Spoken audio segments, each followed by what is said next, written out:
안녕하세요. 취미로 철학하는 남자입니다. 네, 오늘은 책 해설이 아니라 개념을 한번 설명을 해볼까 하는데요.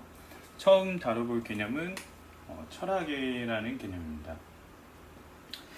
네, 그 책 해설 같은 경우는 일단 그 철학책을 읽는다는 것 자체가 뭐 초보자를 위한 건 아니에요. 철학책을 본다는 거는 어느 정도의 철학적인 이해가 어느 정도 있는 사람들이 봐야 하는 거기 때문에 네, 철학책은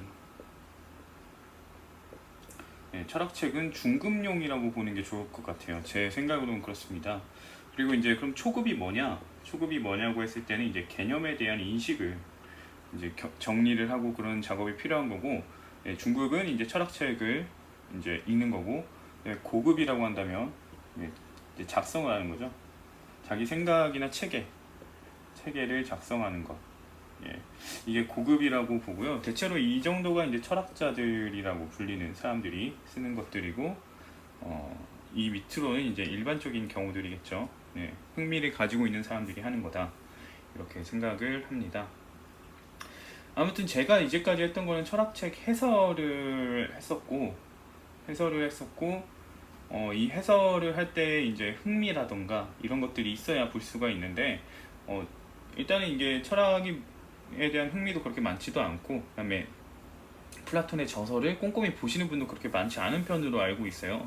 그렇다 보니까 이제 사람들이 흥미를 갖기 어렵다고 봤어가지고 이제 방향을 좀 더 초급의 이제 기준을 맞춰서 이 영상도 개념에 관련된 영상도 만들고, 그다음에 이제 철학책도 해설을 하는 식으로 하는 게 낫지 않을까 그런 생각을 합니다. 왜냐면은 사람들이 일반적으로 철학에 접근할 때의 이제 상황을 본다면은 뭐 삶이 뭐냐, 사랑이 뭐냐 이런 식으로 해서 접근해 나갔기 때문에, 이런 식으로 철학에 접근을 해오기 때문에 이런 개념 정리를 좀 더 해주면은 그 사람들이 뭐 유튜브나 이런 걸 볼 때 좀 더 관심 갖고 보지 않을까 싶은 게 있는 거고요. 뭐 아무튼 이런 중급적인 내용보다는 초급적인 내용도 다뤄야겠다는 생각에서 개념 정리를 하게 된 거고요. 이에 따라서 이제 처음으로 이제 철학이란 개념을 선택한 이유는, 제가 이제 철학을 이제 소개를 하는, 해설하는 이제 영상들을 하고 있으니까 제일 우선적으로 해야 될 거는 철학이라는 거라고 생각을 했던 거고요. 그래서 이제 철학에 대한 걸 하고 싶고, 그 다음에 원래 하고 싶었던 거는 철학책을 왜 읽어야 하는가, 이것에 대해서 하고 싶었거든요. 근데 이걸 하기 전에 이제 철학이라는 게 뭔지를 알아야 철학책이라는 것도 규정을 하고 그러면서 이야기를 해볼 수 있으니까, 뭐 물론 이 철학책을 왜 읽어야 하느냐에 대해서는 오늘 개념에 대해서 다루면서 좀 약간 제가 엄밀한 의미로 하지는 않았다. 이걸 아실 거예요. 일반적인 의미로 했다. 이걸 아시게 될 텐데, 어쨌든 뭐 철학이 어떤 의미인지는 분명히 알고, 그 다음에 이거를 응용한 의미들도 잘 알아야 되는 거니까 한번 이런 것들, 철학에 대한 것을 한번 확인해 보는 시간이 되면 좋을 것 같다고 생각을 합니다. 아무튼 철학의 의미, 철학이 무엇이냐, 이것에 대해서 이제 질문을 풀어보게 될 텐데요. 물음을 풀어보게 될 텐데, 철학이 무엇냐는 질문은 언어의 성질을 잘 알수록 파악하기가 쉽습니다. 언어 같은 경우는 대상을 대리하는 것이에요. 그래서 저는 대리인이라고 부르는 걸 좋아하는데요. 그러니까 대상의 대리인인 거예요. 대상이 굳이 어떤 대화에 대화 속에 나타나지 않아도 지칭이 될 수 있는, 존재하는 것처럼 이야기를 할 수 있게 해주는 게 바로 언어라는 거죠. 그래서 이제 뭐 밤늦은 시간에는 태양에 대해서 이제 태양을 볼 수가 없으니까 말하기가 좀 어려울 수도 있겠지만, 태양이란 단어를 통해서 이런 대리인에 대해, 이 대상에 대해서 이야기를 해볼 수 있다, 이렇게 볼 수가 있고요. 그래서 이제 참석을 못하니까 언어가 대신 참석을 하는, 대화 속에 언어가 대신 참석을 하는 그런 것으로 저는 보고 있습니다. 그래서 이제 어떤 언어가 무엇냐라고 하는 거는, 예를 들어서 나비가 무엇냐라고 한다면은 나비라는 단어가 지칭하는 대상을 알려주면 돼요. 그래서 나비가 이런 식으로 있겠죠. 이제 나비는 이걸 지칭한다 라고 알려주면 나비가 무엇냐는 질문에 대한 답이 되겠죠. 마찬가지로 철학도 그렇게 볼 수가 있어요. 그래서 철학이 어떤 대상을 가리키느냐, 이거를 설명해 주는 게 이제 포인트라고 볼 수가 있을 거고요. 근데 문제는 나비 같은 경우에는 우리가 직접 볼 수 있는 존재를 얘기를 하고 있고, 철학 같은 경우는 비존재예요. 그렇다 보니까 명확하게 어떤 대상이다 라고 알려줄 수 있는 그런 자료가 없어요. 어떤 원래부터 존재하고 있는 게 없기 때문에 우리는 그 시초를 찾아가야 될 수밖에 없거든요. 시초를. 이 나비라는 개념도 사실 이 물체, 이 존재 때문에 생긴 거잖아요. 그래서 이게 시초예요. 나비의 시초예요. 나비의 시초인데, 나비란 단어의 시초가 이 존재인 거죠. 근데 철학 같은 경우는 이런 존재가 분명하지 않다 보니까 이 철학이란 단어가 쓰이게 된 시초, 상황을 이제 봐야 되는 상황에 놓이게 됩니다. 그러면 어떻게 접근을 해야 되느냐? 언어의 어원에 대해서 살펴보게 될 수밖에 없어요. 이거는 비존재이기 때문에 어원을 살피는 게 철학이 무엇이냐라는 질문에 대한 올바른 접근이라고 볼 수가 있어요. 만약에 동물이나 어떤 감각할 수 있는 것에 대해서 이야기를 한다면은 그 존재를 지칭해주면 되겠지만, 철학은 비존재를 나타내는 단어이기 때문에 대상이 이제 어떤 대상을 가리키는지 시초를 파악해야 되고, 그래서 철학이라는 말이 쓰이게 된 어원에 대해서 이야기를 할 수밖에 없습니다. 그래서 철학이 무엇냐에 대해서는 어원적 의미를 가지고 접근을 할 수가 있고요. 그 다음으로 이제 이 어원이 최근에 생긴 거라면 여기는 안 보이네요. 어원이 이제 이쪽에다 쓸게요. 최근에 생긴 거라면 1대1의 의미를 갖습니다. 그러니까 언어 하나의 언어가 하나의 의미, 대상을 짓는다는 거죠. 대상 하나를 나타낼 수가 있는 건데, 최근이라면 이럴 수 있겠지만 이게 오래된 용어일수록 이게 1대 다수가 되는 경우가 많아요. 그러니까 언어는 한 개인데 의미가 여럿이 된다는 거죠. 의미가 여럿이 되는 경우들이 많아서 이처럼 오래된 단어, 오래된 용어는 여러 의미를 가질 수 있게 되고, 그렇기 때문에 정확하게 이게 어떤 걸 지칭하는지를 말하자고 한다면 여럿이 나오게 되겠죠. 여러 가지 것들을 지칭한다고 볼 수가 있게 되겠죠. 그렇다 보니까 규정이 어려워져요. 규정이 어려워지게 되죠. 이런 문제가 있기 때문에 일단은 어원부터 보는 게 맞는 거고, 그리고 이 어원하고 이렇게 여럿의 의미를 가지게 됐을 때 이것들이 각각 어떤 식으로 얼마나 타당하게 확장되었나, 의미가 얼마나 그렇게 타당하게 확장되었냐라는 거예요. 왜냐면은 이 1대1의 의미를 갖던 것들이 이제 문맥이나 언어 사용자가 활용을 할 수 있게 돼요. 어떤 대충 이런 의미니까 짐작해서 이렇게 확장을 해서 쓸 수가 있기 때문에 이런 식으로 확장이 되는데, 예를 들어 보면은 의미가 확장되는 경우를 생각을 해보면은 뭐 마땅하게 그렇게 생각은 안 나지만, 어이라는 단어를 보면은 어이라는 단어가 이제 맷돌에 자루 이런 걸로 쓰이기도 하지만, 손잡이 이런 걸로 쓰이잖아요. 원래는 이런 의미로 이제 쓰이게 되긴 하는데, 우리가 일반적으로 어이란 말을 이런 의미로 쓰기보다는 어이가 없다는 관용어로서 쓰게 돼요. 어이가 없는 상황에서는 일을 제대로 하지 못하고 일을 하려 해도 할 수가 없는 황당한 상황에 놓이게 되겠죠. 그렇기 때문에 이제 어이가 없다는 건 황당한 걸 얘기를 하게 되고, 그래서 이제 어이의 의미가 이제 적절성을 나타내는 의미로도 확장이 되긴 하죠.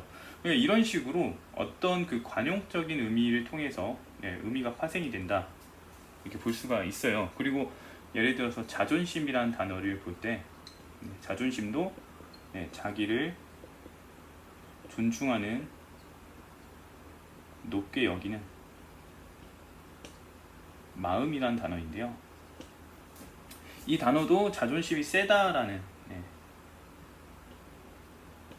자존심이 세다라는 의미, 이제 관용어로 많이 쓰이게 되다 보니까 자기만 알고 자기만 아는 뭐 나르시스트적인 이런 의미로 이제 자존심의 의미가 좀 변형이 돼버려요. 그러면서 생겨난 단어가 뭐냐? 자존감이란 단어가 생기게 되는 건데요. 아무튼 이런 식으로 그 자존심이란 단어는 자기를 이제 높게 여기는 마음에서 자기를 이제 존중하는 마음이라고 볼 수가 있는 거죠. 자기를 뭐 하찮게 여기지 않는 마음, 이런 것들을 나타내는 건데, 이런 자존심이 세다라는 일반적인 표현들이 나타나면서 자기만 아는 것, 그래서 부정적인 의미로 쓰이게 됩니다. 부정적 의미를 갖게 돼요. 이런 것처럼 이제 단어들이 점점 사람들이 활용을 하게 되면서 원래의 의미하고 다른 의미들을 지니게 되는데, 자존심이 세다라는 표현에서 자존심을 부정적 의미로 이해하는 사람들이 많아요. 근데 사실 이거는 그 언어 사용자들의 사용의 부정적인 뉘앙스에서만 사용이 됐기 때문에 마치 부정적인 의미로 쓰이게 되는 상황이거든요. 그러니까 자존심 자체는 애초에 부정적인 게 아니에요. 근데 사람들이 부정적인 맥락에서 자꾸 쓰다 보니까 부정적인 의미를 지니게 되어버리는 이상한 현상이 생기는 거죠. 그래서 이런 경우에는 이제 오용이다, 자존심이란 단어를 잘못 이해하고 잘못 사용하고 있다라고 볼 수가 있죠. 하지만 뭐 이런 것들이 관용적인 게 굳어지면은 자존심은 계속해서 나쁜 것으로, 부정적인 것으로 취급이 되게 되는 상황이 생기고요. 이렇게 되면서 이제 언어의 의미가 확정이 되어져 버리는 상황이 생기는 거예요. 언어의 의미가 확정이 되고 확장이 되죠. 자존심이 자기를 존중하는 마음, 높게 여기는 마음, 뭐 이런 것이라면은 자존심 부정적으로 해서 뭐 자기만 생각하는 경향, 이런 의미로까지 의미가 생겨난다는 거죠. 두 가지 의미가 돼버렸죠. 이런 식으로 이제 의미가 어떻게 단어를 활용하느냐에 따라서 다양한 의미로 나뉘게 되는데, 이런 관용적인 부분에 대해서도 한번 철학이 무엇이냐 이걸 논하면서 따져볼 거고, 그 다음에 과연 적절하냐, 이런 의미를 갖는 게 적절한 것이냐까지 이야기를 해볼 생각입니다. 내용 자체가 조금 뭐 개념을 정리를 해준다고 해서 좀 쉽게 접근을 하고 싶은 마음도 있기는 한데 약간 복잡할 수도 있어요. 복잡할 수도 있고 너무 사람들이 잘 이해를 할지에 대해서는 제가 정확하게는 모르겠는데, 일단 제가 아는 거를 설명을 잘 드려보도록 할게요. 일단 먼저 철학의 어원을 보면, 철학의 어원은 우리가 너무 잘 알고 있습니다. 철학의 어원은 뭐냐? 필로소피로 많이 알죠. 이미 너무 많은 책에서 이야기를 했기 때문에 잘 알고 있을 겁니다. 필로소피는 이제 지혜를 사랑하다라고 해서 애지로 이야기가 많이 되죠. 그래서 이 애지라는 것이 뭐냐를 알면은 철학이 뭔지를 알게 되는 거예요. 그래서 애지라는 게 뭐냐? 그러면 이제 지혜를 사랑하는 것이다 하고, 지혜라는 것도 뭐냐 하면은 뭐 삶의 지혜, 뭐 연륜에서 나오는 삶에 대한 태도, 뭐 이런 것들을 이야기하게 되는데, 사실 그런 건 아니고요. 지혜라는 것은 지혜라는 건 이제 지식의 일종이에요. 왜 지식의 일종으로 되는지에 대해서는 이야기가 좀 나올 수가 있을 것 같긴 한데, 일반적으로 지혜라 그러면은 뭐 슬기로움이나 뭐 이런 것들을 이야기를 하게 될 텐데요. 지혜로움 같은 경우 뭔가 문제를 적절하게 해결할 줄 아는 능력, 이런 걸로 취급이 될 거예요. 문제 해결 능력, 이런 걸로 취급이 될 텐데, 사실 엄밀하게 따져보면은 이거는 이에 해당되는 건 지혜로움이거든요. 문제 해결 능력이 좋은 것, 이거는 지혜롭다라고 평가를 해요, 우리가. 근데 지혜로움하고 지혜는 차이가 있어요. 지혜롭다의 경우, 롭다의 경우 이것들은 형용사로 만들어주는 어미죠. 형용사 어미가 되고, 그래서 사실 지혜란 명사에 형용사를 만드는 어미가 붙었기 때문에 네, 이거는 뭐 지혜하고 의미가 달라지죠. 지혜는 명사잖아요. 네, 명사고 형용사니까. 형용사는 뭡니까? 상태에 대한 설명을 해주는 거죠. 그러니까 지혜를 가진 것과 같은 상태다 라고 얘기를 하는 게 지혜롭다예요. 예, 지혜를 가진 것 같다. 이 상태, 그 사람의 상태, 그 사람의 지적 상태가 지혜를 가진 상태 같다 라고 할 때 지혜롭다고 하는 거예요. 슬기롭다도 마찬가지죠. 슬기롭다고 슬기도 달라요. 예, 슬기를 지닌 것과 같다, 그런 상태다, 이런 의미로 보기 때문에 슬기롭다 하고 슬기는 다릅니다. 그렇지만 많은 사람들이 지혜로움이나 이런 것들을 규정할 때, 지혜를 규정할 때 지혜로움을 바탕으로서 지혜를 규정을 해요. 예, 그래서 지혜로운 사람은 문제를 잘 해결하겠죠. 예, 문제 잘 해결하는 능력이 있는 거고요. 그래서 이런 능력을 가지려면 어떻게 되냐? 경험이 많아야 된다. 네, 그래서 사람들이 생각할 때 지혜로움은 경험, 예, 지혜는 경험에서 비롯되는 것이다 라고 얘기를 하죠. 그렇지만 이 경험으로 해서 단순하게 이 문제 해결 능력이 생기는 게 아니라, 네, 아무리 다양한 경험을 했더라도, 네, 다양한 경험을 했더라도 문제 해결 능력이 떨어지는 사람은 있어요. 그래서 경험이 필요 조건, 경험이 있으면 좋겠지만 경험을 통해서 이제 할 수도 있는 것이 확실하긴 하지만 경험만으로는 부족하다라고 할 수가 있어요. 네, 경험을 했다 하더라도 추가적인 조건들이 필요하게 되고 그것들을 활용할 수 있는 그런 것들이 있어야 되는데, 예, 그런 것들을 다 따져봤을 때는 결국엔 지식의 일종이라는 입장에 놓이게 되고요. 뭐 이렇게 볼 뿐만이 아니라 이제 예전 이제 지혜를 이제 지식의 일종으로 여기는 경우는 굉장히 많았는데, 지식의 일종이라기보다는 올바른 인식이라고 얘기를 해요. 올바른 인식이라고 얘기를 하는데, 지식에 대해서, 지혜에 대해서 이야기를 하자면 굉장히 또 많은 시간이 걸리기 때문에 간단하게만 얘기를 하고 넘어가게 되면은, 이제 지혜를 이제 그 길동 선생이라는 분이 이제 유튜브에 철학에 대해서 이야기를 합니다. 철학이 어떤 의미로서 이제 이렇게 어떤 과정, 어떤 역사적인 배경을 가지고서 철학이라는 단어가 나타나는지를 얘기를 하게 되는데, 뭐 이분의 접근은 이제 저랑은 좀 달라요. 역사적인 면을 굉장히 강조하면서 이야기를 하시고, 그다음에 철학이 무엇인지 규정하기보다는 이런 맥락에서 철학이란 개념이 나왔다라는 걸 잘 알려주고 계세요. 이 블로그니까 이제 뭐 역사적인 배경에 대해서 알고 싶다면은 이분 블로그를 한번 보시는 거 좋은 것 같아요. 이분 블로그는 제가 오늘 알게 됐거든요. 오늘 영상을 찍는 오늘 알게 됐었는데, 왜 알게 됐냐면 사족이지만 조금 이야기를 하겠습니다. 원래는 제가 이제 철학에 대해서 이제 글 작업을 한 건, 정리를 제대로 했던 거는 17년도예요.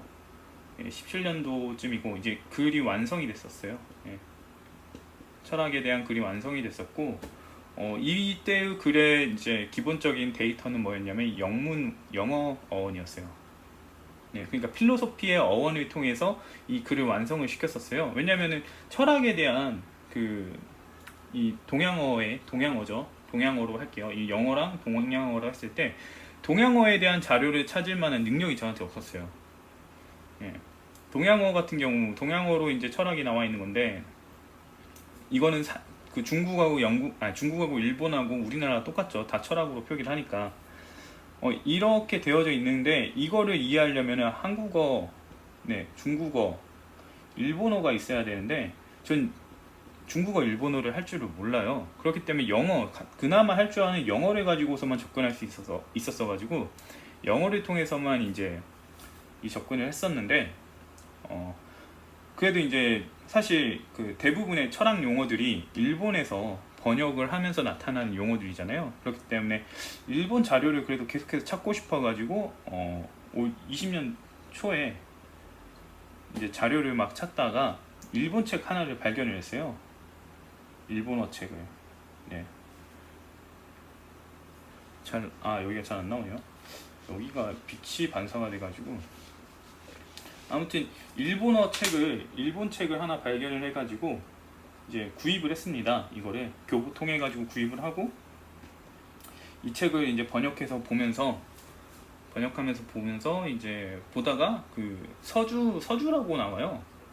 제가 이제 번역을 할 줄 모르니까 이제 번역기를 돌리게 되겠죠. 서주라고 나와서 이 사람이 어떤 번역을 할 때 참고를 했던 그런 인물이 나오길래, 그 인물이 봤던 글 제목을 네, 다시 네이버에 오늘 한번 그래도 혹시 모르니까 검색을 해봤죠. 왜냐면은 이 일본 책에서는 왜 철학이 이렇게 번역이 되었었는지에 대한 명료한 설명을 내놓지 않고 저랑 똑같이 일본어의 그 영어에서 왜 영어에서 이렇게 번역된 내용에 대해서만 얘기를 하는 거예요. 영어의 의미로 봤을 때 이런 거고 이런 거기 때문에 철학은 뭐 이런 것이다 이렇게 얘기를 해주는 거예요. 그러니까 저는 필로소피가 철학이 될 수밖에 없었던 이유를 이 책에서는 정확하게 보지 못했던 거예요. 그래서 이제 좀 더 자료를 보자 하면서 이제 필로소피가 철학이 된 내용에 대해 검색을 하려고 이 서주가 참고했다는, 서주인지 모르겠어요. 일본 이름이 뭔지 모르겠지만 서주로 자꾸 한글 표기가 되더라고요. 아무튼 그 제목을 가지고서 검색을 하다 보니까 이 길돈 선생이란 분의 자료를 오늘 아침에 찾게 된 거예요. 그래가지고 이제 이 사람의 블로그를 보면서 이제 봤더니 역사적 배경이나 이런 것들 설명을 잘 해주셔가지고 나왔었습니다. 그래서 이제 굉장히 좋은 자료다 생각이 들어서 이렇게 이야기도 하는 거고요. 어떻게 해서 그 중국 쪽 부분과 그리고 일본 쪽 부분에 대한 역사적인 배경을 잘 아시는 건지는 궁금하긴 한데, 아무튼 일본어를 잘 하시거나 뭐 그러신 거겠죠.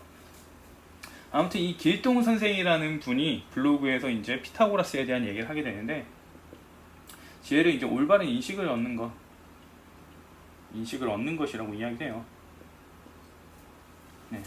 올바른 인식 같은 경우는 바른 지식이라고 할 수 있겠죠. 네, 바른 지식. 네, 어떤 대상에 대한 올바른 인식을 얻는다는 건 바른 지식을 얻는 것이다, 바른 알을 얻는 것이다, 이렇게 볼 수가 있어요. 이게 이제 피타고라스의 주장이기도 하고, 소크라테스도 이제 소크라테스의 변명이 있죠, 책.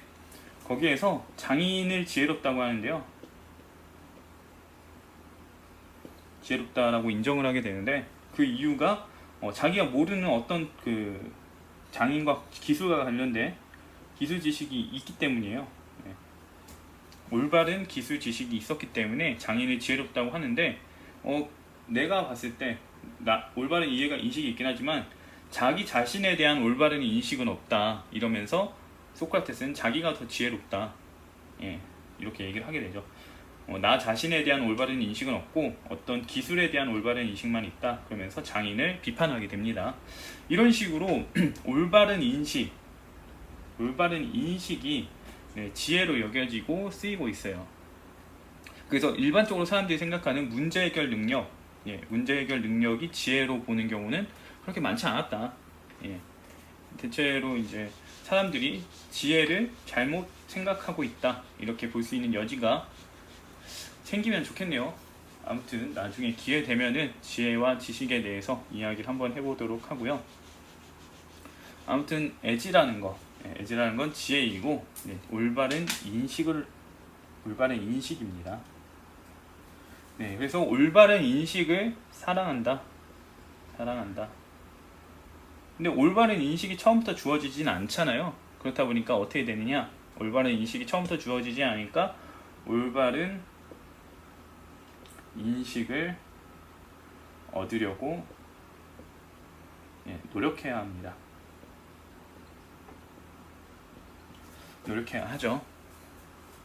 올바른 인식을 얻으려면 어떻게 노력해야 될까요? 탐구를 해야 되죠. 탐구. 그러니까는 애지자는 탐구를 하게 됩니다. 그러니까 애지라는 거는 어떻게 보면은 탐구의 원인이에요. 원인이고 어떤 행동의 원인이잖아요. 행동의 원인은 뭡니까? 의지죠. 의지, 가치관, 이런 것들이죠. 그렇기 때문에 애지라는 거는 의지이거나 가치관, 이렇게 봐야 돼요. 그래서 필로소피는 뭐다? 의지나 가치관이다. 경향이라는 거죠. 경향이라고 정리가 됩니다. 이런 경향을 얘기를 하는 거고, 그래서 사실 우리가 일반적으로 생각하는 학문이 아니에요. 어떤 사람의 경향을 얘기하고 있는 거예요. 경향, 의지, 가치관을 이야기를 하고 있다. 그래서 사실 원래 어원대로 보면은 어떤 사람의 가치관, 의지, 경향이다, 이렇게 정리를 해볼 수가 있습니다. 이제 사족으로 길동 선생이란 분의 이제 그 유튜브에서 잘 나오는 거긴 한데, 철학이, 그럼 철학은 왜 철학이냐, 왜 필로소피는 철학이 돼야 했냐, 여기에 대해서 제가 이제 간단하게만 이야기를 하면은, 원래는 이 단어가 희철학이었대요. 네, 희철학. 여기에 대해서도 이제 저는 다르게 생각을 했었는데, 처음에는 철학이란 단어가 밝을 철자에 배울 학자잖아요. 네, 밝을 철자와 배울 학, 이제 학문을 얘기하죠. 학문을 얘기하는 거. 그래서 밝아지는 철학 학문이라고 봤어요, 저는. 왜냐면 이제 플라톤이 이제 그 자기 저서에서 이데아를 알게 되니까 이제 뭐 빛을 본다, 뭐 이데아는 태양이다, 이런 식으로 이야기를 하거든요. 그래서 이데아를 배울 수 있기 때문에 밝아진다, 인식이 깨달음에 얻게 된다. 그래서 이제 깨달음을 얻는다, 인식이 뭐 넓어진다, 뭐 이런 식으로 해가지고 밝아지는 학문이다, 이렇게 이제 봤었거든요. 이데아를 통해서 이렇게 되는 거다, 이런 의미로 봤었는데, 그런 게 아니라 희자는 추구하다, 동경하다, 이런 의미고요. 철자는 밝다는 의미도 있지만 슬기, 현명함, 이런 걸 얘기를 해요. 그래서 풀어보면 슬기를 추구하다, 현명함을 추구하다, 뭐 동경하다, 아니면 이제 지혜의 의미도 있는 거죠. 그래서 지혜를 추구하다. 그래서 보면은 희철이란 단어는 필로소피의 직역어예요. 희철이라는 건. 희철이라는 건 직역인데, 그냥 그야말로 필로소피를 그 한문으로 번역을 한 거죠. 그러니까 애지라고도 할 수 있겠지만 애지라고 하지 않고 희철이라고 직역을 한 거예요. 유사한 의미로. 이렇게 직역을 했고, 그다음에 뭐 희가 왜 탈락이 됐는지 이런 이야기는 길동 선생님이라는 그분의 블로그에, 유튜브에 잘 나와 있으니까 그걸 보시면 좋을 것 같고요. 그 다음에 이제 원래대로 한다면은 희철이 끝이잖아요. 그러면은 희철이 이제 뭐예요? 추구하다, 지혜를, 지혜를 추구하다라는 의미인데, 왜 학이 붙었냐? 이 이유에 대해서도 이제 한번 살펴볼 필요가 있는데, 이제 그 메이지 유신 때 이제 19세기잖아요. 19세기쯤에 이제 이런 문물들을 받아들이게 되는데, 이때쯤에 되면 서양도 철학이 학문화가 되어 있어요. 어떤 하나의 분과로서 자리를 잡고 있어요. 그렇다 보니까 일단 그 학구로 분류가 되니까 이제 학문의 일종으로 접근할 수밖에 없겠죠. 그래서 일본 사람들은 이제 학문으로서 접하게 된 거고, 학문으로서 접하게 되면서 이거를 필로소피를 하나의 학문으로 규정하면서 그대로 직역을 했다, 이렇게 볼 수가 있고요. 그래서 이제 지금에 이르러선 철학으로 정리가 된다, 이렇게 볼 수가 있는 겁니다. 아무튼 그 철학이 왜, 필로소피가 왜 철학이 되었는지에 대한 설명은 이렇게 할 수가 있고, 다시 돌아와서 철학이 무엇이냐 했을 때는 경향, 의지, 가치관. 그래서 어원으로 봤을 때 의지, 가치관이다, 이렇게 정리를 하겠습니다. 이렇게 보면은 우리는 애초에 이걸 철학을 학문으로 봐서는 안 됐던 거예요. 학문으로 봐서는 안 되는 건데, 우리는 지금 학문으로 보고 있죠. 이제 그렇다면은 왜 학문으로 보게 됐는지 일단 첫 번째로 봅시다. 왜 학문인가? 철학이 왜 학문이냐, 이러는 건데요. 철학이라는 용어는 원래는 그 앞서 말한 것처럼 의지, 가치관을 나타낸 거예요. 근데 아까 말했지만 애지가 있다면은 탐구를 하게 된다고 했죠. 탐구를 하면 뭐가 나올까요? 지식이 나오게 됩니다. 지식이 나오면 어떻게 될까요? 학문이 생기게 되죠. 지식들이 체계를 이루면서 학문을 형성하게 되는 거예요. 그렇기 때문에 이 애지라는 거는 학문의 원인입니다. 원인이죠. 애지는 학문의 원인이다. 왜냐하면 이 애지, 이런 그 지식을 추구하려는, 지혜를 추구하려는 경향이 없다면 탐구를 하지도 않았겠죠. 왜 탐구를 안 하면 지식이 생길 수도 없는 거고, 지식이 생기지 않으면 지식의 체계가 형성될 수 없고, 그래서 학문이 될 수가 없어요. 그렇기 때문에 이 애지, 지식을 추구하는 경향이 있어서 학문이 생겼기 때문에 원인이 되는 게 맞아요. 그런데 앞서 말했다시피 이 어떤 단어라는 거는 문맥에 따라서 문맥에 따라서 의미가 확장이 됩니다. 예. 그래서 이 애지란 단어가 학문의 의미로까지 확장이 된 거예요. 뭐 제가 이거를 사례를 분명하게 들 수는 없겠지만 뭐 제가 이거를 예전에는 정리를 했던 것 같은데 기억이 잘 나질 않아요. 지금 몇 년 만에 다시 꺼내는 거니까. 아무튼 애지란 단어가 학문의 의미를 띠게 되는 상황이 생긴 거예요. 그래서 이제 우리가 철학에 대한 이야기를 할 때 자주 나타나는 뉴턴, 뉴턴의 자연 철학 이야기가 나오잖아요.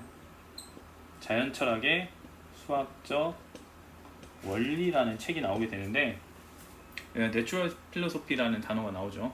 이때는 이게 자연 철학이라기보다는 학문은 그래서 자연학의 수학적 원리라는 의미로 쓰였던 거예요. 원래 이렇게 쓰였었어요. 이런 의미로 쓰였던 걸로 이제 볼 수가 있어요. 이게 사례죠. 뉴턴이 굉장히 빈번히 이런 부분에서는 알 수 있는 사례가 됩니다. 그리고 이거는 뭐 이게 학문의 의미로 쓰였던 거는 17세기에서 18세기까지 뭐 빈번했다 이렇게 보여지고요. 아무튼 이렇게 쓰이다 보니까 이제 학문으로서 여겨지게 되는 거고, 근데 우리는 지금 이게 학문이냐가 아니라 왜 하나의 학문으로 보잖아요. 하나의 학문. 그러니까 학문 전체를 얘기하는 게 아니라 물리학, 화학, 수학, 철학, 뭐 사회학 이렇게 해서 학문이라고 했을 때 이렇게 나뉜다고 우리는 보고 있잖아요. 왜 이런 인식이 생겼느냐 또 한번 봐야 되겠죠. 이런 인식이 생긴 것에 대해서 한번 봅시다. 이제 이 부분에 대해서는 이제 뭐 명확한 자료가 있지는 않아요. 그냥 저는 시대적 정보, 시대를 놓고서 이런 그 정보들이 있으니까 이걸 바탕으로 가설을 세우는 건데요. 가설입니다. 이렇게 된 배경을 이제 생각을 해보면은 어떤 식으로 돼 있느냐. 필로소피가 이게 이제 학문이라고 했죠. 학문의 의미를 지녔다고 했죠. 근데 원래는 애지라는 게 본래 이거인 거고, 학문이라는 거는 그냥 사람들이 만들어버린 거예요. 그냥 사람들이 이런 의미로 쓰자 하면서 규정 지어버린 거예요. 그러니까 자존심의 경우와 같은 거예요.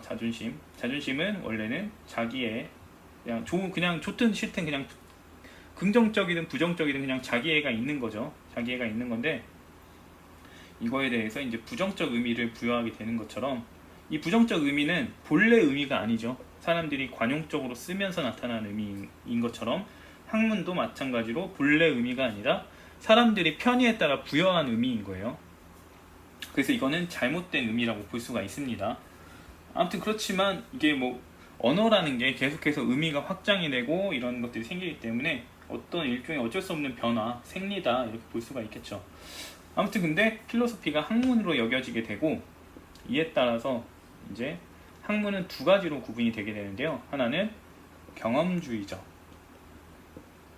학문이고요.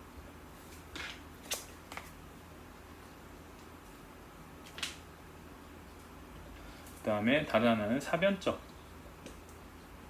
학문입니다. 사변적 학문과 경험주의적 학문이 있는데 우리가 지금 당장 보면은 그 사변적인 학문은 인정하려 들지 않을 거예요. 왜냐하면 증명이 모호하기 때문에 대체로 사변적인 걸 인정하지 않고요. 대다수의 많은 분들은 경험주의적인 학문 방식을 추구하고 있고 이거를 학문이라고 여기고 있어요. 물론 이 사변적인 학문이 인정을 받을 수밖에 없었던 이유도 나타나 있기는 해요. 그 이유도 이제 그때 당시에는 있긴 한데 이런 것들이 이제 고대에서 중세까지 이어지면서 문제가 뭐가 생기냐면은 이제 증명이 안 되는 것에 따른 이제 문제들이 생기게 되겠죠. 모호함이라던가 여기가 안 보이는군요. 여기가 빛이 좀 들어와가지고 이제 증명이 안 되고 그러다 보니까 이제 인정을 받지 못하게 돼요. 사람들한테 공감을 못 받게 되죠. 아무튼 이렇게 되는데 학문은 원래 지식들이 모인 거예요. 지식들의 집합이기 때문에 이 지식을 나타내는 단어들이 이제 학문의 의미로 쓰이게 되긴 하는데, 이때 경험주의적인 지식을 나타내던 단어가 뭐였냐면은 사이언스예요. 네, 사이언스. 원래는 그렇지 않고 이제 뭐 탐구를 통해 된 것 뭐 이런 식으로 하는데, 원래는 그냥 전반적인 지식, 알미나 지식을 나타내는 단어가 사이언스였는데, 여기서 이제 사변적인 것들을 인정을 못한다 그랬잖아요. 그 사변적인 학문이나 그런 지식들은 지식이 아니다라는 생각이 생긴다는 거죠. 그래서 얘네들은 지식이 아니고 학문이 아닌 게 되고, 그리고 경험주의적인 것들은 증명이 되고 그렇기 때문에 인정할 수 있고 인정이 가능하고, 그렇기 때문에 이것들이 지식이다라는 생각이 생기겠죠. 지금 같은 경우에도, 지금에서도 우리 주변에서는 이런 식으로 생각하는 사람 많이 볼 수 있어요. 이게 대세이기도 하고요. 증명이 안 되는데 어떻게 지식이냐, 미신 아니냐. 그래서 이건 미신으로 취급이 되죠. 이거는 올바른 지식으로 취급이 되고요. 그래서 특정 사람들은 과학적인 지식만이 지식이다 라고 하고, 미신적인 주관적인 지식은 지식이 아니다 라고 하는 입장이 생기는데, 이걸 그대로 보는 거예요. 중세시대 같은 경우에는 형이상학, 신에 대해서, 영혼에 대해서 탐구를 했죠. 그러니까 이제 이런 사변적인 학문들은 정말 쓰잘데기가 없다라고 생각을 하게 된 거고, 그렇기 때문에 경험주의적 학문 이런 것들을 좀 더 지식으로 취급하고 이것들만이 지식이다라고 여기게 되겠죠. 그래서 어떻게 되느냐? 그래서 얘네들만 사이언스가 된다. 사이언스 자체는 그냥 지식이에요. 지식. 어떤 것과 어떤 것을 구분할 줄 아는 걸 말하기 때문에 사이언스 자체는 지식인데, 지식을 나타내는 단어인데, 얘네들만 지식으로 인정을 해주고, 사변적 지식은, 사변적이라는 거는 증명이 안 된다는 거예요. 주관적이다라는 거예요. 주관적인 지식은 인정을 안 합니다. 그러니까 지식이 아닌 게 되죠. 지식이 아닌 게 돼서 사이언스로 불리지 못하게 되고요. 얘네들은 사이언스로 불리게 되고, 경험주의적 학문도 사이언스로 불리게 되는 상황에 놓입니다. 이런 상황에서 여기를 좀 지워가지고 깔끔하게 해서 해볼게요.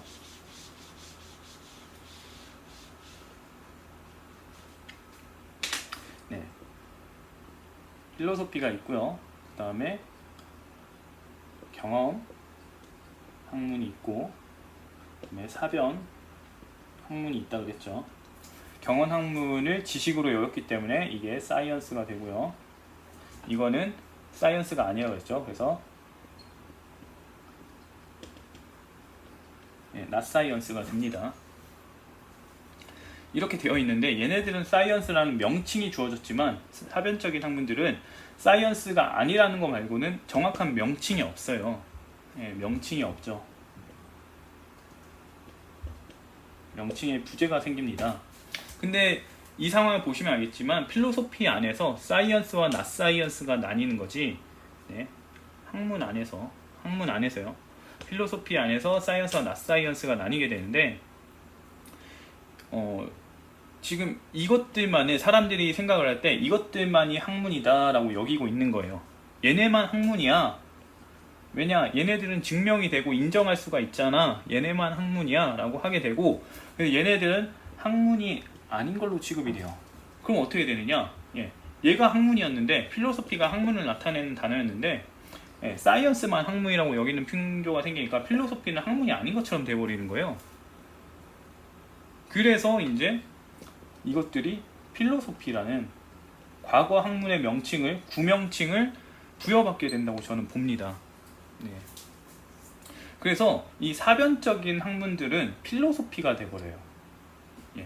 얘네들은 이제 진짜 학문이고, 진짜 학문이라는 의미에서 새로운 용어로 해서 독립을 해나간 거고, 필로소피라는 단어는 그냥 계속해서 학문을 다 하고 있는데, 얘네만 학문이 돼버리니까 얘네는 학문이 아닌 게 돼버리잖아요. not science를 대표하는 용어가 돼버린 거예요.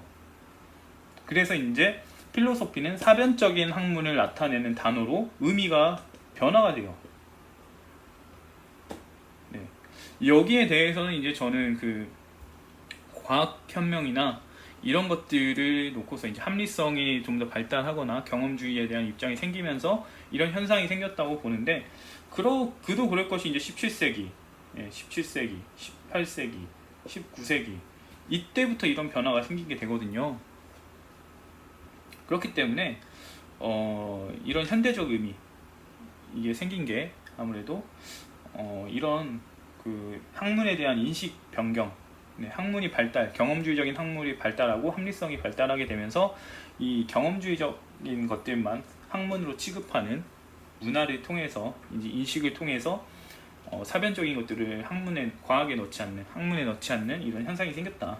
그래서 사변 철학이 학문이 돼버리는 상황이 생겼다고 볼 수가 있고요. 그리고 학문들이 굉장히 다양해진 게 얼마 되질 않았어요. 이 상태로 이제 족보를 다시 그려보면요.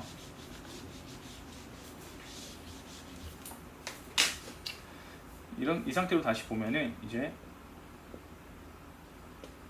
사이언스는 학문이라고 했습니다. 그 다음에 not science. not science는 학문이 아니에요. 그리고 이거를 필로소피라고 부릅니다. 필로소피라고 부르는 거고요. 아무튼 이 상태에서 이제 서로 대립이 되는 거죠. 사이언스와 필로소피가 대립되는 상황이 생겨버린 거예요. 그리고 애초에 학문이 그렇게 체계가 잡혀있지 않았고, 그 다음에 지금처럼 학문이 다양하지도 않았어요. 뭐 사회학이라던가 뭐 심리학이라던가 여러 학문들, 이런 학문들이 되게 굉장히 발달하지도 않았어요. 경제학이라던가 발달하진 않았어요. 그러니까는 사이언스와 필로소피로 나뉘게 되고, 필로소피가 사변적인 것에 대한, 주관적인 학문에 대한 모든 것을 담당을 하게 돼요. 그러다가 이제 여기서부터 또다시 사회를 다루는 것, 심리를 다루는 것, 경제를 다루는 것들이 분류해서 나오게 되는 거죠. 그러면서 이제 학문의 체계가 어떻게 되느냐, 이러면서 그림을 잘못 그려서 다시 그려야 되네요. 아무튼 사이언스하고 필로소피가 있게 되는데, 이것들이 진행되면서 사이언스는 뭐 여전히 그렇게 되겠죠. 그 다음에 필로소피는 이렇게 있는데, 여기에서 뭐 사회, 경제, 그 다음에 뭐 또 뭐가 있을까요? 그 다음에 심리, 뭐 이런 것들이 나오게 됩니다. 필로소피에서. 그러면서 학문의 영역이 이렇게 생기면서 이제 필로소피가 점점 이렇게 탈출을 하는 거예요. 필로소피 안에서 사회학이 탈출하고, 경제학이 탈출하고, 심리학이 탈출하고, 이런 현상이 생기는 겁니다. 그렇다 보니까 다양하게 많아지죠. 근데 여전히 필로소피 안에 범주에 속하는 건 어쩔 수가 없어요. 아무튼 이런 식으로 되어져 있고, 그래서 이 필로소피와의 관계를 완전히 끊기 위해서 이 학문들이 진행하는 게 뭐냐? 통계예요. 통계학을 도입을 합니다. 얘네들은 사이언스 같은 경우에 수학이나 물리학이나 이런 것들은 객관적 입증이 가능해요. 그렇지만 사회학이나 경제학이나 심리학이나 정치학 같은 경우들은 여전히 이런 그 객관적인 확인이 불가능해요. 객관적인 확인이요. 그렇다 보니까 이제 통계학을 통해 접근을 해 나가기도 하고, 심리학 같은 경우에는 뇌과학을 접근을 하기도 하고요. 이런 현상들이 생기게 되는 거죠. 여전히 이것들은 객관적인 객관적으로 인정할 수밖에 없는 답을 내놓지 못해요. 결국엔 주관적인 학문이라는 거죠. 그래서 사실 이것들은 어떻게 보면 사이언스에 해당되지 못합니다. 다 주관적인 거는 사변적이라는 것이기 때문에 해당이 안 돼요. 그리고 사이언스는 객관적 인증이 되는 것들, 이런 것들만 되게 되는 거고요. 그래서 이제 뭐 동물학이라던가 이런 것도 여기에 포함이 되죠. 왜냐? 동물의 정신적인 부분에 대해서, 동물의 생각에 대해서 우리가 주관적으로 접근하기 때문에 동물에 대한 것도 사변적이다, 이렇게 보게 됩니다. 아무튼 동물에 대한 생각, 이런 것들도 다 전부 다 이렇게 됐고, 아무튼 그래도 분명하게 사회에 대해서 다룬다, 경제에 대해서 다룬다, 심리에 대해서 다룬다, 이렇게 대상이 분명하기 때문에 이렇게 분류가 될 수 있었던 거고요. 그 다음에 대상을 분류하기 좀 애매한 것들이 여전히 필로소피에 남게 돼요. 뭐 삶에 대한 거라든가, 삶이라든가, 아니면 뭐 인식이라든가, 아니면 절대성, 뭐 이런 애매한 것들 있잖아요. 학문으로 분류하기는 좀 길고 좀 그렇고 약간 좀 애매해요. 애매한데 이런 좀 뭐 그렇다고 해서 이런 것들에 대한 지식이 아니냐 이렇게 할 수는 없는 것들이 남게 되죠. 그래서 사실 이런 것들이 이제 필로소피, 현재의 의미로서의 하나의 학문으로서 여겨지게 되는 거죠. 하지만 본래 보면 아시겠지만 애초에 필로소피가 이 두 가지를 나타냈었던 거고, 근데 사이언스만 학문을 여기니까 필로소피는 not 사이언스를 대신하는 명사가 되어버리고, 그러다가 이것들이 점점 더 분화되어서 나오니까 필로소피는 남은 게 이거밖에 없는 거예요. 그래서 마치 지금 필로소피라는 게 애초에 이런 것들을 다루는 학문인 것처럼 여겨지긴 하겠지만 사실 예전부터 그랬던 게 아니라 사람들이 이렇게 사용하면서 의미가 부여되었다. 보시면 돼요. 이제 언어의 생태라고 봐야 되긴 할 텐데 부적절한 거죠. 필로소피를 이렇게 보면 안 되지만 이미 많은 사람들은 이렇게 보고 있고 애초에 학문으로도 보고 있고 그러면서 이렇게 접근해 나가고 있죠. 저 같은 경우도 취미로 철학을 한다고 했을 때 이것들을 한다라고 얘기를 하고 있는 거니까 이게 어쩔 수가 없어요. 이 지금에 생긴 이 철학에 대한 인식을 바꿀 수 있느냐, 뭐 오랜 기간 캠페인이나 이런 걸 통해서 하다 보면 바뀔 수도 있겠죠. 철학이 아니라 다른 대응어를 찾으면 할 수 있는데 대응어들도 다 있지만 사람들이 그냥 이거를 이에 해당되는 것들을 편하게 철학이라고 부를 뿐인 거죠. 그래서 뭐 이렇게 될 수도 있긴 한데 사실 뭐 좀 어렵긴 하죠. 그래서 좀 부적절한 것 같아요. 아무튼 그래서 이게 인문학으로 철학이 아니라 인문학으로 이제 분리를 하기도 시작을 해요. 이런 것들을 다 뭐라고 할 거냐? 인문학으로 봐야 되지 않냐? 이렇게 해서 이제 사이언스와 인문학으로 구분이 되고 이제 얘네들은 애초에 이제 사이언스와 대비되는 것이 아니라 이제 인문학에 속하는 어떤 것으로 분류가 되어버리죠. 철학이 필로소피가 인문학으로 바뀌어버리니까요. 이런 상황이 생기니까 이제 현재 처지에 놓이게 됐다. 이렇게 보시면 될 것 같습니다. 좀 내용이 단순하지도 않고 직관적이지 않을 수도 있긴 하지만 이렇게 보는 게 가장 적절한 것 같아요. 게다가 뭐 저도 뭐 증거 자료라고 내놓을 수 있는 것들이 몇 개 자료 빼고는 그렇게 많지도 않고 이런 상황이 왜 생겼을까에 대한 가정을 통해서 생각하는 거기 때문에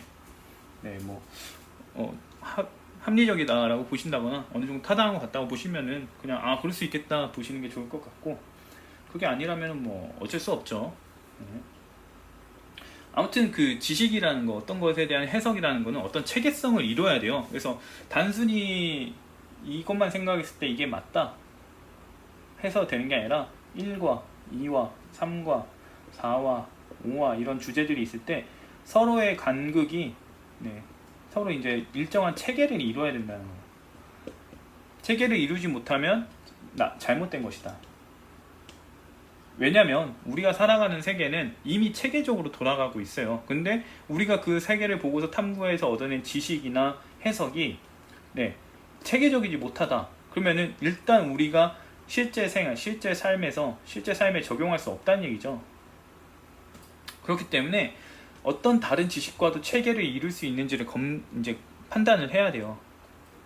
근데 이제 이런 식으로 해서 접근하면서 타당성을 검증하는 방법도 있기는 한데, 아무튼 이러면서 이제 이런 식으로 하면서 뭐가 옳았다, 글렀다 이런 얘기들을 하고 이제 비판을 하고 반박을 하게 되는 거니까, 아무튼 제 입장은 제 지식의 수준으로 봤을 때는 타당해 보이는데, 뭔가 좀 더 이제 생각해 보다 보면은 뭐 깊게 디테일하게 들어가다 보면은 좀 다른 게 나올 수 있겠죠.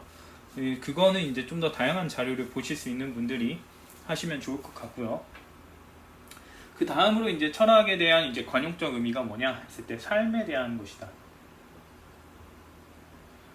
삶에 대한 것. 삶에 대한 게 뭐냐? 삶이 뭐냐? 이런 질문이라든가 어떻게 살아야 하는가?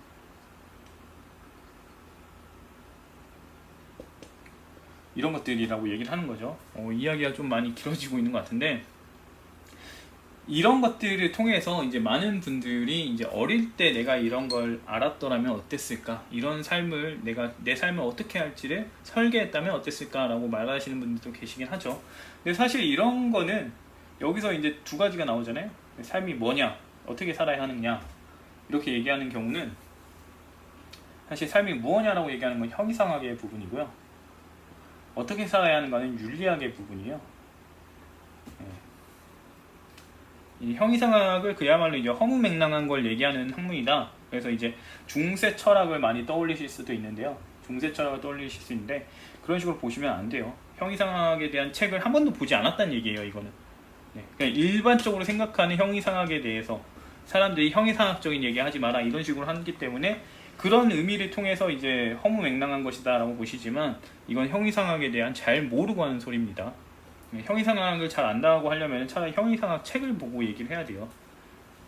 아무튼 이 삶이 무엇냐 이런 것들은 전부 다 형이상학에 이제 속하게 되고 어떻게 살아가냐 윤리학에 속하게 되는데 얘네들은 철학으로 분류되는 이유가 뭐냐면 앞서 말했다시피 사변적이기 때문이에요. 삶이 무언지 존재를 증명하실 수 있는 분은 아무도 없을 겁니다. 왜냐 이거는 가지적 개념이기 때문인데요. 가지적 개념이라는 것 자체가 애초에 사변적일 수밖에 없어요. 가지적이기 때문에 이것을 탐구하려면 물론 경험을 살피긴 해야 되겠지만 경험을 통해서 이제 증명하는 과정에서 사변적인 접근이 일어날 수밖에 없어요. 무조건 항상 경험을 동반해서 증명할 수는 없기 때문에 그래서 이제 가지적인 게 되고 사변적인 게 돼서 형이상학이라는 건 사변적인 걸로 통하게 되는 거고요. 어떻게 살아야 하는가 가치를 다루는 겁니다. 가치를 다루는 건데 이 가치도 마찬가지로 주관적인 거예요. 주관적인 것이 되기 때문에 마찬가지로 사변적인 게 되고요. 사변적인 거는 사변적인 학문을 철학이라고 하니까 이것들은 다 철학에 속한다. 그래서 사람들이 이런 것들을 사변적인 것들을 철학으로 여기니까는 이것도 철학이고 이것도 철학이다 하는데 사변적인 학문에 속하는 건 맞죠. 그렇지만 엄밀하게 따지면 형이상학, 그 다음에 윤리학. 윤리학은 무엇이 옳은지를 따지는 거고요. 형이상학은 그게 무엇인지 정체를 따집니다. 정체와 성질을 따집니다. 그래서 삶이라는 게 정체가 뭐냐? 그럼 삶이라는 건 인생하고 뭐가 다르냐? 이런 식으로 해서 개념을 구분하는 것들이 이렇게 되고요. 그래서 이것들이 철학이라고 여겨지는 이유는 사변적인 성질 때문이다. 주관적이고 사변적인 성질 때문이다. 이렇게 보시면 될 것 같고요. 그 다음에 세 번째로 볼 수 있는 거는 이제 규정하고 정의하는 것이다. 이렇게 보는 이유는 앞서 말한 형이상학 때문인데요. 형이상학. 예를 들어서 뭐 실체에 대해서 한다면 실체에 대한 접근, 이 가지적 개념이기 때문에 사변적일 수밖에 없어요. 사변적이다. 뭐냐? 주관적인다는 얘기거든요.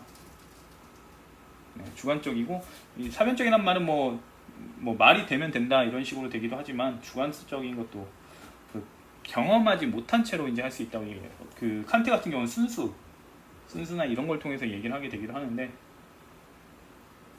뭐 여기선 순수 개념까지 쓸 필요가 없죠. 아무튼 이제 주관적인 것이 되고 그래서 이제 사변적인 접근이 이루어지는 거라고 보기 때문에 주관적이랑 사변적인 건 완전히 같진 않아요. 사변적인 건 더 심각한 거예요. 더 심각해요. 사변적인 거는 잘못된 거, 나쁜 거라고 봐야 돼요.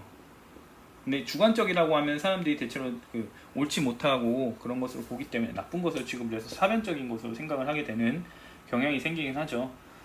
아무튼 그래서 이제 사변적인 걸로 취급을 하고 일반의 사람들은 사변적인 걸로 취급을 하게 되고 그래서 이제 사변적인 거는 뭐다? 사변적인 학문은 철학이다. 그래서 이제 사변적인 걸 다루니까 철학으로 취급이 되는데 이건 형이상학에 해당이 되죠. 그래서 이제 철학으로 취급이 된다. 빼먹은 말이 없겠죠. 아무튼 그렇고요. 그래서 이제 철학을 규정하고 정의하는 것이라고 하는 사람들은 형이상학의 특징을 가지고서 얘기를 하는 거예요. 형이상학의 특징. 그 다음에 삶이 어떻게 살아야 하는가에 대한 윤리학의 특징을 가지고서 규정을 하는 거예요. 이렇게 보시면은 맞습니다. 철학이 뭐냐고 했을 때 윤리학적 특징, 철학적 특징 이런 것들을 얘기를 한다. 근데 지금 현대에서는 철학은 사변적인 것, 주관적인 것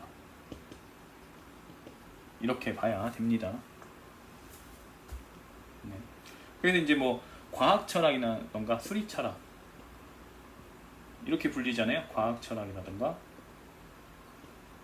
뭐 이런 것에서 봤을 때 수리 철학에서 봤을 때는 뭐 수 철학이나 이런 거에서 봤을 때는 수가 무엇이냐 이런 걸 논할 수 있겠죠. 이거는 형이상학입니다. 수가 이런 것이라면 어떻게 다뤄야 하는가? 이거는 이제 윤리학이고요. 과학 철학에서도 이제 과학이 뭐냐? 이건 형이상학이고요. 수나 과학이나 일단은 그 직접적인 존재가 없어요. 가지적 개념이란 거죠. 그 다음에 어떻게 과학할 것인가, 어떻게 할 것인가는 윤리학입니다. 네, 그 다음에 뭐 역사 철학이나 이런 것도 마찬가지로 역사가 뭐냐 이런 것도 얘기가 나오고 역사를 어떻게 탐구할 것인가 이런 거 윤리학이고 형이상학입니다. 규정에 대한 거는 형이상학이고요. 어떻게 할 것인가, 응용에 대한 거예요. 정체를 알았으니 이제 이거에 대해서 어떻게 할 것인가, 대응할 것인가, 어떻게 다룰 것인가, 이건 윤리학입니다. 네, 윤리학이라고 보시면 돼요. 뭐 윤리학으로 나아갈 수도 있고 법학으로도 이제 나아가기도 하고요. 윤리학은 법학으로 이어지기도 하고 정치학으로도 이어지기도 합니다. 아무튼 근데 이 기반은 전부 다 평이상학이기 때문에 아무튼 이런 식으로 있다. 그래서 이제 이런 철학적 접근은 현재 철학의 의미는 사변적인 것, 주관적인 학문 나타내지만 윤리학과 형이상학의 의미를 통해서 접근하시는 분들도 계시다. 네, 마지막으로 이제 철학이 뭐냐고 했을 때 생각하는 거라고 하시는 분이 있어요. 생각하는 거. 네, 이제 윤리학과 형이상학의 특징을 다 이제 넣는 건데요. 그냥 주관적으로 생각하는 거죠. 주관적인 것에 대해 규정하고 어떻게 할지 보는 거죠. 네, 결국 생각한다라고 이분들이 말씀하시는 것들은 주관적인 것에 대해서 이제 어떻게 삶이 뭔지에 대해서 생각을 해보고 어떻게 살아야 할지에 대해서 생각을 해보는 게 철학이다라고 하는 거기 때문에 사실 둘을 짬뽕해 놓은 거나 다름이 없어요. 그러면서 이제 우리가 평상시에 생각하지 않았던 것들, 이 개념들에 대해 생각해 보는 거, 네, 가지적인 것. 네. 일반적으로 철학이라고 생각하시는 분들 중에 자동차가 뭐냐라고 하시는 분들은 딱히 없어요. 자동차에 지칭하는 거, 지칭한다고 했을 때 자동차가 뭐냐를 지칭한다 했을 때는 대체로 그런 게 없는데 이제 이걸 자동차라는 개념 자체를 가지적으로 접근하게 되면은 자동차를 어떻게 규정해야 될까? 자동차가 이런 것이라면 우리는 어떤 자동차들을 만들어야 될까? 자동차를 어떻게 해야 될까? 이런 접근을 할 수 있긴 하겠지만 이것도 뭐 개념적인 측면을 통한 접근이고 대상의 존재의 측면으로 봤을 때는 이 자동차라는 개념 자체는 존재의 측면에서 봤을 때는 뭐 자동으로 움직이는 차 이렇게 규정이 될 수가 있겠죠. 뭐 엑셀을 밟으면 움직이는 것들 이런 것들이 다 자동차라고 볼 수 있는 건데 아무튼 뭐 이런 식으로 접근이 가능하긴 한데 이것은 이제 자동차를 그야말로 이제 형이상학적으로 접근을 하기도 하고 윤리학적으로 접근을 하기도 한다 이렇게 될 수가 있죠. 아무튼 우리가 우리의 판단에 대해서 우리가 생각한 것에 대해서 다시금 생각해 보는 게 이제 철학이다라고 보실 수도 있기는 한데 결국에는 어떻게 규정할 것인가 그걸 규정하고 삶을 어떻게 행동할 것인가 이것에 대한 내용이기도 하니까 철학이 이런 의미로 접근이 되어진다. 근데 이런 것들은 전부 다 사변적인 탐구, 주관적인 탐구를 나타내는 것이기 때문에 이런 의미들은 전부 다 이제 이런 것에 포함이 된다고 볼 수가 있어요. 그래서 보면 이제 마무리를 지어보면 철학의 의미 무엇이냐 했을 때는 이런 경향이긴 한데 이런 의미가 점점 파생이 됐다. 의지를 나타내던 것이 학문이 되고 학문을 나타내던 것이 사정에 의해서 이제 비과학이 돼버리면서 이제 비과학에 속하는 것들을 대표하게 되죠. 대표하게 되고 그러면서 윤리학, 그다음에 형이상학을 대표하게 되는 상황이 생깁니다. 그래서 이걸 바탕으로 해서 철학을 규정하시는 분도 있고 그 다음에 비과학이라는 의미로서 철학을 규정하시는 분도 있다. 근데 과거에는 그 학문의 의미로서 철학이 규정이 됐다. 그런데 원래 의미는 의지를 나타내는 것이다. 이렇게 볼 수가 있습니다. 그래서 현대의 이렇게 이제 의미가 파생이 된 거기 때문에, 이렇게 파생이 된 거기 때문에 이렇게 철학이 뭐냐라는 질문을 들으셨을 때 이런 것들 다 설명을 해줘야 돼요. 철학이 지금은 단순히 하나라고 원래 어원적 의미만을 가지고서 사용되고 있지 않아요. 관용적 의미를 봤을 때는 원래의 의미만 가지고 사용이 되지 않기 때문에 이런 맥락을 가지고 있는, 이런 역사적인 배경을 가지고 있는 게 철학이란 단어다. 철학이란 단어다. 이런 역사적인 배경을 가지고 있다. 그래서 지금 와서 철학이 뭘 다루냐 한다면은, 철학이 뭘 다루냐? 네가 지금 이 현재 관점에서 보면은 윤리학 형이상학을 다루고 있는 것이다. 이렇게 얘기를 해야 돼요. 윤리학과 형이상학적인 것들은 다루는 것이 철학이다. 이렇게 접근을 해야 되겠죠. 그렇지만 원래 철학은 의지를 다루는 것이다. 이렇게 해야 됩니다. 그래서 하나의 학문으로서 인정을 하기에는 사실 그 근원 자체가 학문이 아니기 때문에 접근이 잘못했어요. 접근이 잘못했지만 이미 쓰이고 있는 거 바꿀 수는 없고, 이미 그렇게 쓰이고 있는데 뭐 그걸 바꿀 수는 없잖아요. 그래서 이제 철학이 뭐냐라고 했을 때는 원래는 의지를 나타냈지만, 의지나 이런 것들을 나타냈지만 이제 윤리학이나 형이상학, 이런 사변적인 학문으로 취급이 된다. 이렇게 접근이 가능합니다. 근데 저는 사실 철학이란 용어를 쓰지 않는 것을 좋아해요. 철학을 이런 의미가 아니라 이런 의미로만 쓰고, 이렇게 접근해 나가는 게 좋다고 생각을 하긴 하는데 잘 모르겠네요. 아무튼 이런 배경이 있다는 걸 아시면은 좋을 것 같습니다. 그러면은 이번 철학에 대한 거는 이렇게 정리를 하고요. 지금 결론이 이제 철학이 뭐냐에 대해서 딱 하나로 얘기는 하지 않았지만 사실 이게 맞는 거예요. 이게 맞는 거고 전부 다 이거는 오용이에요. 오용. 철학의 오용이에요. 아까 족보를 보시면 알겠지만 학문이라는 의미 자체도 애초에 이것과는 관련이 없어요. 그러니까 활용에 따른 그 의미, 그 다음에 어원적 의미, 이걸 분간하고 계셔야 된다. 철학이 뭐냐 했을 때 이렇게 분간을 하고 계시라고 알려드립니다. 저는 이 의미를 좋아하긴 하지만 이런 식으로 쓰이는 거를 부정할 수는 없기 때문에 그냥 이렇게 할 거고요. 아무튼 이번 철학 개념 연상은 여기까지고요. 이제 철학이 가치가 있는지 한번 얘기를 해볼까요? 철학이 가치가 있는지, 아니면 철학책을 왜 읽어야 되는지, 아무튼 주제는 좀 더 생각을 해보고 철학과 관련된 이야기를 조금 더 한번 해볼게요. 그러면은 여기서 마치겠습니다.